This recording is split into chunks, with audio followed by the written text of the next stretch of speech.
morning. My name's Olivia, as you now know. And a couple of things before I start going here. You need to know two things. I'm a rambler, and I'm a crier. Runs in my family. I don't know where my mom is exactly, but I know that she's crying. Yep, there, I'm correct, that's right. Runs in the family. We all cry at Publix commercials, so today is a lot for me. Firstly, I want to say thank you to all of the SCF staff and teachers. Miss Edwards, don't look at me, I'm going to cry. And to my family and all the families here present that have gotten us to this day. And a big congratulations to my classmates. When I was thinking about what I wanted to speak about today, I knew that I wanted to end this with the most important lesson that I have learned from SCF, and there's been many, so. But the one that I landed on was time. More of a concept than a word, really.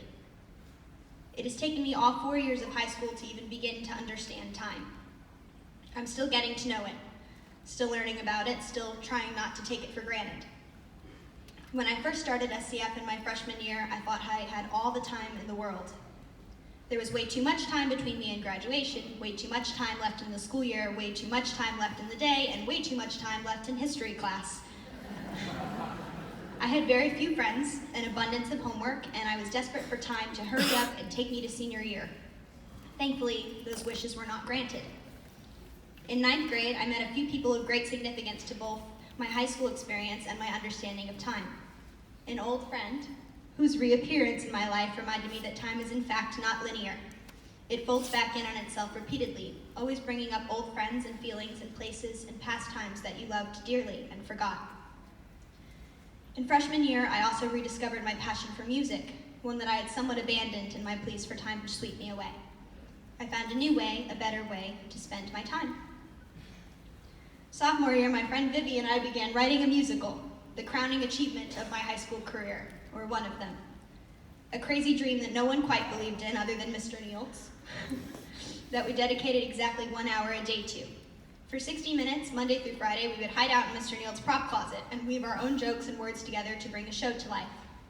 That hour, those 60 minutes flew past me, and suddenly I wanted time to slow down.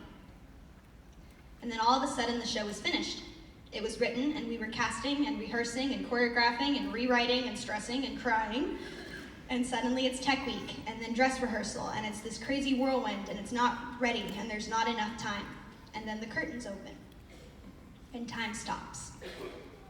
And the show runs for an hour and a half, and I'm backstage growing up just a little. And all at once, I don't want time to slow down so I can get more done, or speed up so I can get it over with. I want it to stay still, so I can take in every moment. Junior year, I specialized in wasting time.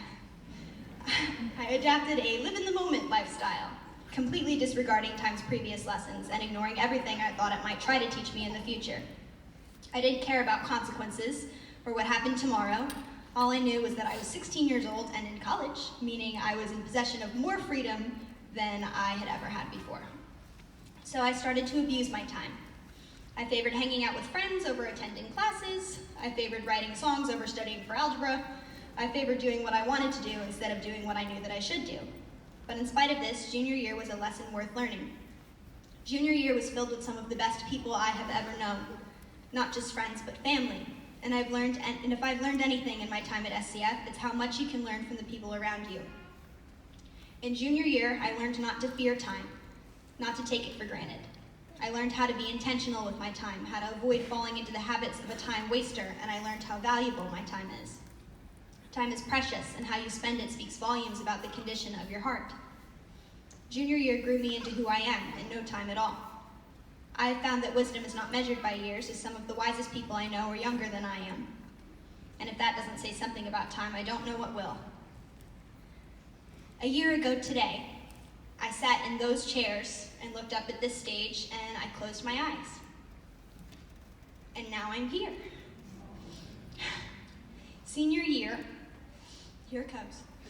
You're all in the splash zone, just prepare. This year was not a year. It was a second, a split second. A second of notebooks and pen marks on your hands and math homework and friend dates in the library.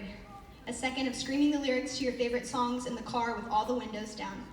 A second of laughing so hard you cry and crying until you laugh, and spontaneous early morning drive-through runs.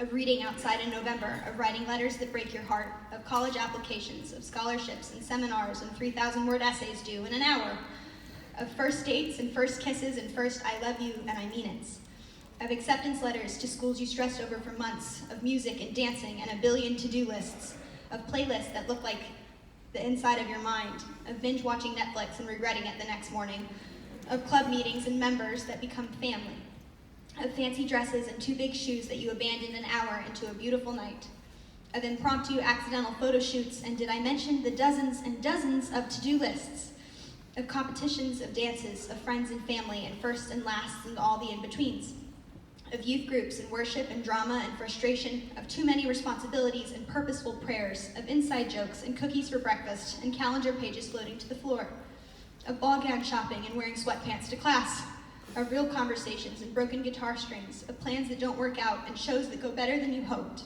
of persevering and wanting to quit, of nice boys with pretty eyes and Instagram photos that don't tell the whole story, of arguments and apologies and good memories and people, of friendships that last when they should fall apart, of feelings you can't shake and Polaroid pictures on the walls of days you never want to forget, of finding out who you are and what you want and what you love. This year was a second of joy and sadness and stress and peace and love and heartbreak and light and dark and nostalgia and hindsight and ups and downs and life. A second. A split second of beauty. And all of a sudden you're standing on a stage in a gown that doesn't quite fit, in uncomfortable shoes, and you can see it all. The movie of the last 4 years starts playing in your head. My time at SCF has taught and given me so much more than I can express. But if there's any lesson I want to remember more than all the others, it's this. It doesn't matter how old you are. If you're a senior, a junior, sophomore, freshman, parent, sibling, teacher, whoever you are, make your seconds count. Don't sit in anger or bitterness or anxiety or sadness. Live boldly and brightly and generously, because one day you're going to close your eyes. And when you open them again, you're going to be somewhere completely different. And you're going to have to watch that movie of the past few years of your life. So make it a good one. Make it your favorite film. And don't wait. You don't have time to waste. Thank you.